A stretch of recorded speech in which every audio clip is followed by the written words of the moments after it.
who has sealed their fate after Week 8. With only 3 weeks left in the regular season, the playoffs are looming closer and closer. Winning now is more important than ever. Episode 8 of PokeCentre starts right now!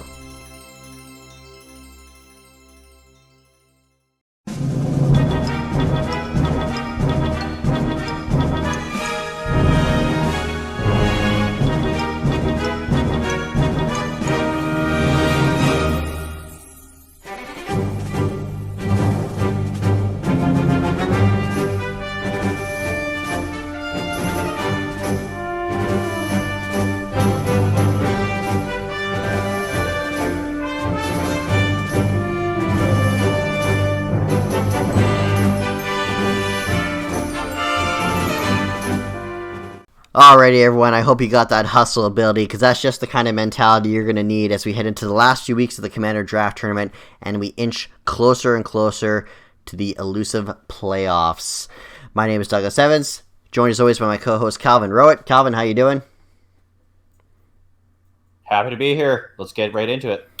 Yeah, we're going to get into the highlights in just a few seconds here, but as always, we're going to start off with the trade talk. We've got a few trades to talk about this week. We're starting off, actually all the trades this week took place in the Shield Division, and our first trade is Laurel. She traded a Tier 5 Stunfisk G for a Claydol. What the hell is that trade all about, Calvin? Well, the Stunfisk, as far as the typing goes, the Steel Ground was really good, but on her team, it was a real momentum killer. The fact that it doesn't even get a really good physical steel move is really depressing. It only gets like Metal Claw. So it's just really struggling to have any sort of offensive pressure on a team like hers, which is all about offense. So having the Claydol trade is actually really cool. Claydol's got some momentum as far as teleport's concerned. You still get to have rocks. And as far as its special attack move pool goes, it's pretty good. And yeah, you got Rapid Spin. I think this is a great Pokemon to fit on her team. It's not really helping with her ice weakness at all, but you know, it's better than that Stunfisk, so I'll give it a plus. Nice. And we have Leo, who has taken over the legendary drafted team by Norman. He went all balls to the walls and made all 3 of his trades this week, because what the hell, why not? He's not really in contention for anything, and he's only got a few games to play, but he might as well have some fun with it. So his first trade was he traded a Tier 4 Scrafty for a Glycopod. What do you make of it? Yeah, I can't argue with this trade. Norman had way too many dark types on the team, and Glycopod is just a change of pace, you know. It's got great, priority, which his team really needed, I think. With the Swords Dance set, it also has spikes. The ability can sometimes screw you over, but with heavy-duty boots, Glycopod isn't taking that unnecessary Stealth Rock chip. So I give this a plus, thumbs up. And his second trade that he made, he traded a Tier 5 Pukumuka, Kuku Maka Maka, however the hell you say it, for a Marowak. One of my favorites, following in your footsteps last week for picking up a Marowak. What do you make of that trade? Yeah, Pyukamuka was really too passive. All you need to do is sub or taunt, and it's basically dead. So getting rid of that and having Marowak is pretty awesome. Marowak is really strong. With that thick club, it's firing off really strong Bonemerangs, Earthquakes, knockoffs, Stone Edge. Just overall pretty powerful ground type. So yeah, I think it's a great trade. Awesome. And his third and final trade, and honestly, probably the biggest, most revolutionary trade of them all. He traded a Tier 5 Murkrow for, you guessed it, Leo picked himself up a Savali. Savali Poison. Absolutely insane trade. I can't even believe it. It's almost like everybody in this tournament has a frickin' Savali. I don't know what the deal is with this thing, but tell me about it, Calvin. Well, yeah, Savalis are pretty popular because of, being Tier 5. It's such a cheap Pokemon to pick up. And as you mentioned, Swords Dance multi-attack might have some people sweating, but for good reason. It's really strong. Compress your team. It's got a really vast move pool beyond those moves, pivoting options, defog.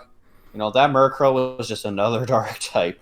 So this is obviously a better choice. And yeah, I'd like to see what Leo makes with these trades. Yeah, well, I think at the end of the day, as long as you're Swords Dance and using multi-attack, that's all you need for success when it comes to the Savali, no matter what the typing is. Looking ahead to next week's trades, though, next week is the trade deadline. That is the last week of trades. And we have some players that, I don't know, just maybe looking to make some trades. I think kind of looking at on the Shield division, you got Jared, who's maybe he's kind of fallen himself out of playoff contention, and he's still got a trade left, so maybe he's going to want to make that trade in order to try to get himself into playoff contention. And I look at players like Reggie and Robin. They're pretty set in that second and third position of the standings, but maybe kind of looking to playoffs, they might want to make a trade. Any thoughts on that kind of stuff? Yeah, I think playoffs coming up. I think it's pretty safe for players like Robin and Reggie to maybe look at their teams. If they're comfortable with what they have, that's good. But maybe looking forward into playoffs is something interesting. If you're struggling with a certain matchup, maybe against Jonas or something, maybe this is the time to look into that. Even on the Swords side, there's not too many people I'd really suggest, people making trades. For myself, I'll probably make a trade. But I think, William could use one. Matthew Heater, he's got a pretty strong team, but who knows? Maybe some last-minute trades would be okay. Singles for Flo, pretty strong team already, but you never know. Maybe he'll look into his matchup and change his mind. Yeah, I think that's just it. It's really this is your last opportunity where if someone like Matthew and Flo, they're pretty secure in their spots, and it'd be pretty crazy if they did not make playoffs, but of course anything can happen. But it's for them to have that mentality of what is likely going to be their playoff matches, what are some gaps there, thinking ahead to even if they were to make it to the finals or the finals within their own division, it's what is something that they might be lacking. So it's I think if you got a trade and you feel there might be something missing from your team, you have next week in order to fill that gap or fill that void that you might have. And looking at players like Vic and Sean, they have some trades available as well, and they're trying to battle their way to get into that fourth spot. So look at your schedule, see what matches you got coming up, and if there's anything there that you can use to get ahead and to better your team, I think you absolutely want to take advantage of that. So after all that trade talk, it's time to get into the highlights. Starting off this week in the Shield division, our first match is Laurel taking on Zeb. Big match here, and what a big match it was. Take it away, Calvin. Will do. Man, this was a very exciting match. Two crazy hyper offense teams squaring up. And Zeb gets an early lead here with this Cosmic Power Sigilus set. I think Laurel was a little too slow to the punch and let this thing get going way too much. This Ice Fang is doing nothing. I imagine this thing had stored power in the back. So what does Laurel do? Well, she gets incredibly lucky, as we're going to see here. Thunderbolt crit. So much for Dreamcatcher. More like Nightmare Catcher. Anyways, that was horrible. It's going to go into the Electrode, and it's going to set up a Rain Dance, which really comes out of left field, but makes perfect sense thanks to his newly traded Float Cell, which is able to just, as you'll see, it's just going to steamroll Laurel's team. She's got nothing for it. Now, the Noivern actually could have taken one hit, but she just switches it in hard, and, it's got Swift Swim, so it's going to outspeed, and there's going to be no revenge killing for the Noivern. So, with that gone, boom, Float Cell's just going to basically clean up, and, this is going to be a really big win here for Zeb. Yeah, and that's just what he needed this week. Good recovery from last week's disaster for Zeb. He comes back this week with a huge win, and with a +4 differential. Well done. Alright, let's keep things going here with another huge match. It's Jared taking on Ross up next. Wow, we got to give props are due. Ross came to this set with the absolute god set for this Pokemon, Ampharos. He got Cotton Guard, Rest, Sleep Talk, Seismic Toss. He doesn't even Mega Evolve to prevent it from having an Ice weakness. This thing instantly sweeps Jared's team. He starts with it, and he doesn't switch it out for the 45 turns that this match takes. He just instantly wins. Nothing Jared could have done. He tried some crazy switches and attacks, but nothing worked. Ross just swept him. This is amazing, honestly. Crazy set, very well prepped. Would have been cool to see a full match. We didn't get that. That's fine. Yeah, honestly, very impressive. Yeah, a huge win for Ross, and again, just like Zeb in the previous match, a big win that Ross really needed, and 6-0 win at that, so great job by him. Our next match is Reggie against Simon. Yeah, this is a pretty interesting match. Simon gave it his best try, but I think Reggie definitely was the better player to come out of this one. Now, this Bronzong set definitely was wacky yet again this week. He goes for the Confuse Ray on Steelix, and well, I gotta say, I'm feeling a little confused as well, because he follows it up the Hex, which, well, as we know, does not work with Confusion, since Confusion's not technically a status. What? What are you talking about? Next thing you're gonna tell me is that Charizard's a fire and a flying type. And then never mind. Anyways, get back to the battle. This Empoleon actually has a pretty damn good set. It's got all the coverage you need for Reggie's team. I actually thought it was really great. Grass Knot, and it's going to fire off an Avalanche here. But, like, Reggie just played around it really well, so it actually didn't get to put in too much work. And at this point of the match, Hitmonchan is just going to clean up the remnants of Simon's team. The fighting stab's just going to be great here. It's going to live a Zen Headbutt from the Savali fighting. Really clutch. And yeah, he's going to be able to pick off that Golbat with a Thunder Punch. Pretty good game overall. And great prep from both players. There you go. And a win for Reggie. Up next, it's Brian taking on the always pissed off Chris. Yeah, well, I think he's got some good reasons to be pissed off this match. Well, no, he doesn't. But he's got the Primate, which kind of looks like a pissed off Chris emoji. And, well, he's actually got something to be happy about, because he's going to take this parting shot that's going to activate his Defiant.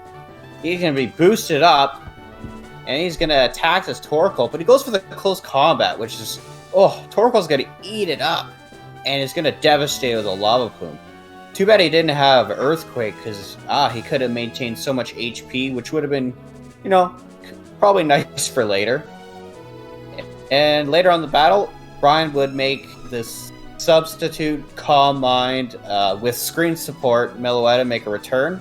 And like it did before, it put in a ton of work and cleaned up and gave Brian a nice little win. I guess Meloetta is a problem. Keeping things going, it's Connor Peterson against Norman. Ah, crap, wait, scratch that. It's actually Connor Peterson taking on Leo. Yeah, professional graphic made up there. Leo demonstrating that he has absolutely no life and all the time in the world on his hands and on his plate. So he's playing this tournament while Norman, too busy as we know to play or commit any time, he's busy creating the COVID-19 vaccine and saving all of your lives. So you can thank him for that. Hashtag thank you Norman, that's why we got that hashtag going. Maybe talk about this match now, Calvin. Absolutely agreed. Thank you, Norman. Anyways, into the match, we've got Leo showcasing Home Claws Trevenant. Great set, I think. He actually put in a decent amount of work. Glad to see Leo making use of some of these oddities in Norman's draft. But the game would definitely shift into Leo's favor for the most part. Until a late game bit of a comeback with the Tyrantrum here, it would actually get a couple kills for Connor here, and I think Leo didn't expect the Scarf, which is why the Hoopa went down there. But he got his bearings and was able to clean things up with the Ferris Seed. So yeah, really cool seeing Leo coming in for his first game after a hiatus and just fucking winning. That's just good to see. And, Connor had a good showing as well. He played a good game. It was just a fun game all around, I think. Yeah, a fun game overall, like you said, and a good win for Leo. Picks up with this team that Norman drafted, whatever the heck it was, this hodgepodge of Pokemon, and actually gets a win with it. So, well done, Leo, and awesome. Next up, it's the insanely unpredictable Jonas match. This time, Robin looks to be his victim. You just don't know. Is it going to be a 4-0, 5-0, 6-0 victory? I'm on the edge of my seat. God, Jonas just keeps winning. I love it. I just absolutely love it. Anything to say here, Calvin? Oh, a bit to say about this match. Just like that heel bell play, really was kind of sad seeing all those toxics and such go away. But Robin would try his best to stay in this match. He'd make a lot of good predictions, but unfortunately, it just seems like he got every single read wrong. Like he dished out good damage, but Jonas is just can be such a frustrating player because he's always playing very carefully, maintaining HP on everything. He has really strong speed tiers, and I think one of the best Pokemon in this match was the Tauros. But as you can see here, like Robin is just not getting any proper effective damage off. Like Jonas just pivoting around so perfectly. And eventually, Robin would break through, but only because so many of Jonas's Pokemon had taken damage at that point, where it was kind of at the point where, okay, Audino has to go down here so that Jonas can just bring the Kamalian, take the hit, and secure the kill, right? Robin tried his best. I think I disagree a little bit on how he played, but like that's super technical. I can't, fully disagree with how he played. So he tried his best. Hey, he probably will have another crack at him in playoffs. I guess we'll just have to see on that one. Yeah, for sure. So just kind of answer my earlier statement, it was a 5-0 victory for Jonas this week, if anyone is super interested in that statistic. Yep. Now 8-0, and add another 5 to his differential. Good stuff, Jonas. Good stuff. Alright, that's it for Shield Division. It's time to get into the Sword Division. We're going to kick things off with Florian and Paul. So this is actually a pretty close match. I really enjoyed it. Look at this first turn here, and Paul goes for the Encore on Scyther's sub. That was actually really great in preventing a first turn sweep. Later on, after the webs are up, the Savali is actually going to get a sword stance up, and it's actually going to take this dual wing beat, and it's going to start dishing out some pretty great damage. And it's basically going to be up to Hariyama and its fake outs to take it out, which, Savali is going to be able to take one, and it's going to be able to collect a kill here. I thought it was really cool. Definitely a smart usage of the sticky web in tandem of a sweeper. So definitely good for Paul. But as we'll see, later on in the match, the Rotom is going to get the defog off. And, well, he's going to make a little mistake here, I think. He's going to go for the Relic Song, which is going to get close combated. And, yeah, losing Meloetta really sucks. It would have been cool to have it for the late game sweep. And, yeah, once the stick webs are gone, Scarfed Aurorus is just going to be able to come in and get off a nice, easy Blizzard sweep. Yeah, Flo wins the match, and as you can see by his comment there, that Savali had him sweating. And I know for me, looking at this, seeing a Savali, and I would just be super surprised by its swords dancing and going for the multi-attack. We haven't seen that really hardly at all this season with the other 18 Savalis in this goddamn tournament. Anyway, Flo wins. Next up is Lewis against Vikram. Alright, this is such a close match. I really enjoyed this one. These two both have really offensive teams. It was really cool to see what they brought. Now, Vic goes for the early game comfy sweep like he's been doing in a lot of his games, and then boom! Deontay goes for the explosion to take it out. I thought that was really awesome. And this is kind of a predictable scene right here. The Shell Smash is dragon-tailed out by a bulky water type with, I assume, an Assault Vest. You'd think Lewis would pick up on this after every week. But that's okay, because he changes his Passimian set. It's actually Bulk Up. Oh, this Drapion is going to Sword Stance, but yeah, no, I probably should have just gone for the attack right away, because this Earthquake is just going to destroy it. Really cool set by Lewis. I haven't seen Bulk Up Passimian brought very much. It's got so much bulk, and look at that. It takes an Earthquake from the Flygon and gets another kill. This was really the game changer for Lewis, in my opinion, against Vic here. But Vic actually would get the Drift Bloom up, and it's actually got Weakness Policy, and in tandem with the Unburden, this thing looks like a huge threat. but he doesn't have the flying move. Oh, so the Lurantis lives and is going to be able to get it into the perfect little range of health so that he can sack the Vanillix and knock it out with Hail. Very perfectly played there. Unfortunate that the set didn't get to work, but it was still cool that he got it brought. In the end, though, the Blastoise would just forego any shell smashing, would just fire off hits, and it would be able to tank the last couple hits and win the game for Lewis. A really close and awesome match. And up next is one of our biggest matches of Week 8, and it was Matthew taking on William. This was a really great match. Being able to see William's perspective, I could say that he definitely made a lot of over predictions in this game. But the one moment he did do something that was really cool and creative was he brought Wake Up Slap on Frostlass, which got some good damage on the Houndoom. But that was about it. Everything else, it seemed like Heater was pretty prepared for everything. As you know, Flo basically just made his team for him. And yeah, it came down to this Primarina looking moves. And, well, does anybody really have anything for that thing? Yeah, I don't think so. It's definitely getting banned next tournament. To tier 2 at least. But yeah, it was an okay game, I guess. I would have liked if William maybe thought out some terms a little better. But it was a really tough matchup for him, I think, in some aspects. So, very understandable that the pressure kind of got to him. But yeah, those are my thoughts. Yeah, sometimes things just don't go your way, and hopefully William's able to bounce back with a strong win this week, but a good win for Matt. And up next is my co-host Calvin against Connor West. Oh man, it's a really fun game. Haven't fought Connor since the Team League 2, and man, Smash didn't disappoint. I missed a crucial Toxic early in the game. It really set things back a little bit, because that Gastron was just able to keep coming in and protecting and healing up.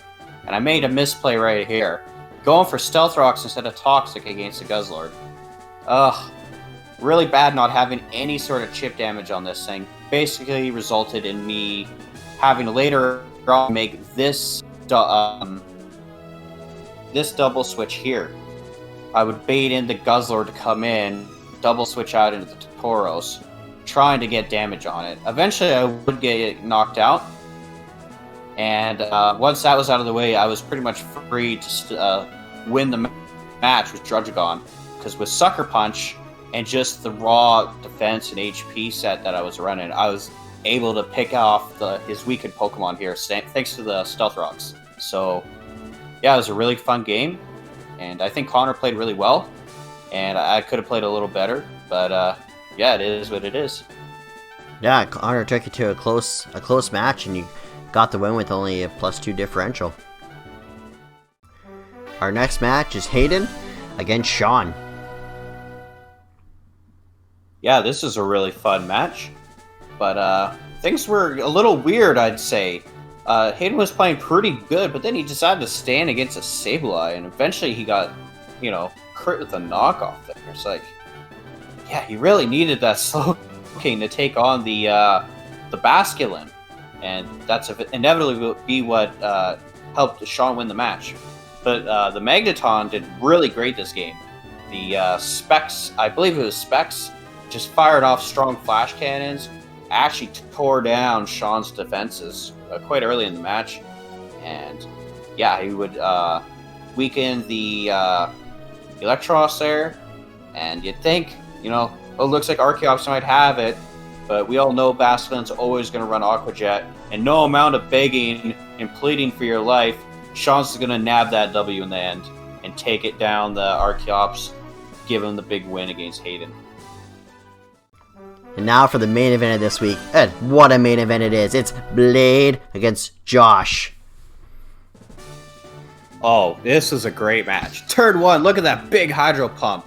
Knocking out the Golurk. Oh, that sets the pace for this match. High paced, lots of setting up. And honestly, I was super impressed by this Gallade set. Gets the Sword Stance up against this Dusclops, and he's actually going to collect some fucking kills here. Boom, down goes Dusclops. I think Josh made a little mistake here. Goes Savali Dark. Galade's just going to fucking Drain Punch and suck up all that HP. delicious. And it's going to take the town fund to take down this beast. And, you know, if this was a normal Inteleon set, Blade would have had the game. Absolutely. But instead, he's running Liquidation. Ah, Blade, what are you doing, buddy? That doesn't make any sense. I think Snipe Shot would have done just fine here. And, yeah, he's going to go for an Ice Beam. I'm not sure what the EVs are on that. But I think a Snipe Shot would have just done the trick. But yeah, very close game. It came right down to the wire. And Josh would get his first win of the season. I think it's very obvious here that there was a glitch in Showdown. Something happened here. There's no way my boy Blade would have made a mistake like that. Come on. But yeah, Josh wins. Yeah, good for him.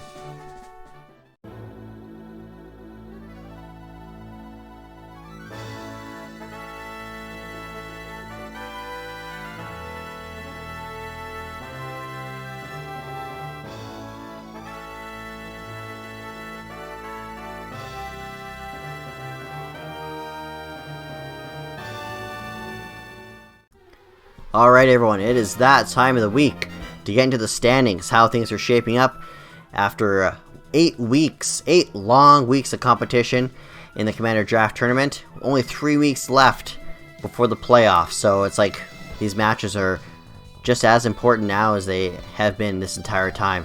Looking on the Sword side, you got those top 4 spots still occupied by the same players. Flo's in top place, Matthew in second place.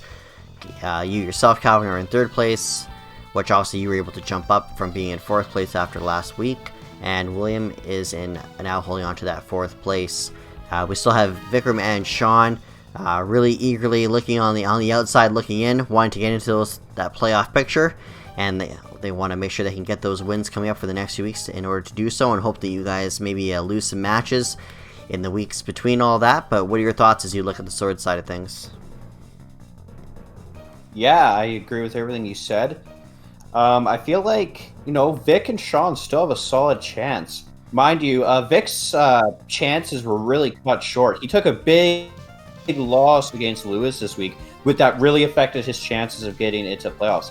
Had he defeated Lewis, I'm pretty sure, well, just look at the differential between him and William. He would have actually made it into the playoff spot, but Lewis, you know, effectively cut that off and created another win buffer between, you know, that fourth and fifth spot, which must be really frustrating for Vic. So he's really going to be looking forward to getting a big win against me next week. But yeah, looking at the other spots, like it's really tough to say for Lewis and Connor. Like, you know, they still technically have a chance to get into a playoff spot, but that would involve them, you know, winning all 3 games and William losing all 3 games. Which, you know, is it's pretty improbable, but, you know, everything's, you know, anything's possible. As it stands, though, I think Vic and Sean have the best chance of maybe squeezing in if some of these top guys, you know, falter. And there is some big matches coming up in these last week between some of the people in these top spots, so getting pretty interesting in the Sword division. Yeah, the one thing that's interesting to talk about is, like, you know, maybe Connor or Lewis, maybe they can't, you know, maybe get into playoff contention, but they can have still an impact on these standings. Like, Connor still has yet to play William. Connor still has yet to play Matthew. And that could, you know, maybe have an impact on how things shape up in the weeks to come. So maybe they can't make playoffs, but they can still have an impact on players like Vikram and Sean looking to get into that playoff spot. Because like you said, like, they had the same differential, and all it just Williams just got to have that loss, and Vikram's got to get that win and have a better differential, and then suddenly Williams out and Vic is in, and that's what's going to make all the difference in these last 3 weeks of play here. On the Shield side, more of the same. You know, Jonas occupying that top spot, which we all love to see, and I know nobody's sick of that yet.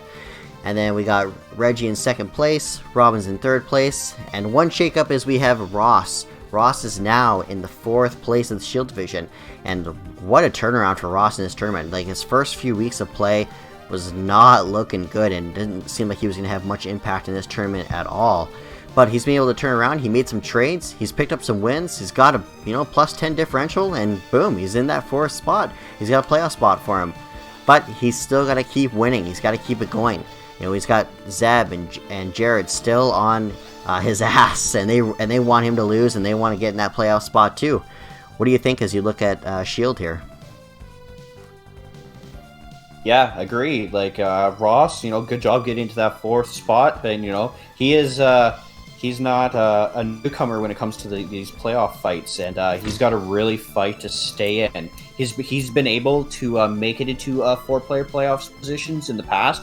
He's done so in the first budget draft tournament. He was able to squeeze in there, so he knows how hard. He knows how to fight hard to hold on to that coveted spot. But you know what? Like you're saying, guys like Zeb, Jared, hell, even Chris, Brian, and Laurel, they're all aiming for him. And as you were saying, like the same with the Sword Division, they can all influence the games coming up. And everybody is, so passive when it comes to Jonas. Like, Jonas, he just beats everybody. You know what? There's 3 weeks left. Put a damn target on that guy. If I was in that fucking division, that'd be my number 1 goal, is to beat Jonas. And I have. And I think you need to have a little bit more fire with some of these people. Like, don't look at it like it's, I'm just going to take a loss this week. No, take the guy down. Claim that win. That might be more important than winning the whole damn championship. It's just beating Jonas at this point. So, if you're facing in these next 3 weeks, make it your goal. Something else that's kind of cool to see, which actually we forgot to mention about the sword side, is Joshua actually got his first win this season. So, congratulations. It's good to see. It was a bit of a struggle, but got your first win. So not going throughout the whole tournament without a win. But yeah, on the Shield side, Leo picked up a win. First week of taking over Norman's team, I know is he had to fit into his schedule and everything, but like he was pulled out a big win and posted it, so it's really cool to see. Well, that's a big move to not only play and win, but to actually post the battle. That's life-changing experience right there for this tournament. Now, I think as we look ahead to next week, you were just talking about Jonas, and Jonas's match. Reggie is going to go against Jonas and get his crack at him to try to break Jonas's undefeated streak. And what do you think about that match, and can Reggie pull it off? Well, the Reggie-Jonas match is a big one, right? Maybe not so much as far as Reggie holding on to his playoff position, because he's got that win buffer, but it is important as far as, proving himself. He's really struggled in the last few seasons since his departure after the Draft of Power. He was a huge major force back then. Ever since making his return, he's really struggled to make it into that playoff spot and to compete with the top echelons of our group. And I think this tournament, he's definitely changed that. He's broken a lot of those barriers, and he said, hey, I am a top guy. I can compete at a high level, and I deserve to be up here. And I think, having a match against Jonas, if we look at the last 2 seasons, Reggie has really struggled against Jonas. Jonas is a very, he plays these long games. He's really, every move is so perfectly thought out and played, and he has really strong prep. And Reggie really struggles to play offensively. Maybe not offensively, but just to stay ahead of it. You can't be one turn behind with Jonas. You have to really try to keep one step ahead. So, Reggie's got a strong team. Really think that he can maybe, if he can have a good match with Jonas, I think that'll show his growth and show that, maybe even if he wins or doesn't win, like, he's got a chance as far as actually being in playoffs, of being a contender for the championship. Now, moving on to the next match that we're really excited for, it's going to be Robin versus Ross. Yeah, I'm super excited for that match. Just because, as I just touched on, seeing how really great Ross has done these last few weeks in this tournament, going all the way from like near the bottom, like middle of the standings, to now being in that playoff spot, it's like this is a big match for him. He really wants to pick up that win and keep that momentum going, and especially because with Zeb and Jared kind of nipping at his heels here, he really needs to get that win, and this is going to be a big test for him, maybe his biggest test yet, to try to stay in the playoff spots going up against Robin here. And kind of based on that as well, we also have Jared against Zeb next week. So it's like, really, when it comes to the 3, 4, 5, 6 spot in the standings, it's like all those players are going against each other. So Zeb and Jared, again, like either of them, they need that win. They want that win. And they want Ross to lose. And if they can get that win, they can get themselves back up into contention and hopefully get themselves in the playoff spot. So I'm really excited for that match as well. Jared's kind of been on the downside the last 2 weeks, and I know he's going to want to get that win this week, and hopefully Zeb can keep his momentum that he's been building over the past few weeks going and get a win for himself. In a match that I'm looking forward to as well is my match against Vic. Now, I think as far as a standings position work, this is really advantageous for Vic. You know, me and him are close as far as differential goes. So if he can get a victory against me, that'll tie us for win-loss. And he'll have an advantage on the differential, which could see me falling out of playoffs and, you know, Vic, you know, jumping into playoffs.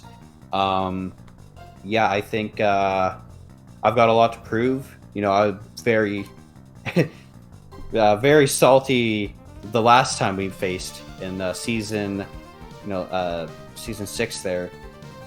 And I'll just say this, you won't be critting me this time. I got a Marowak with battle armor, so watch out for that.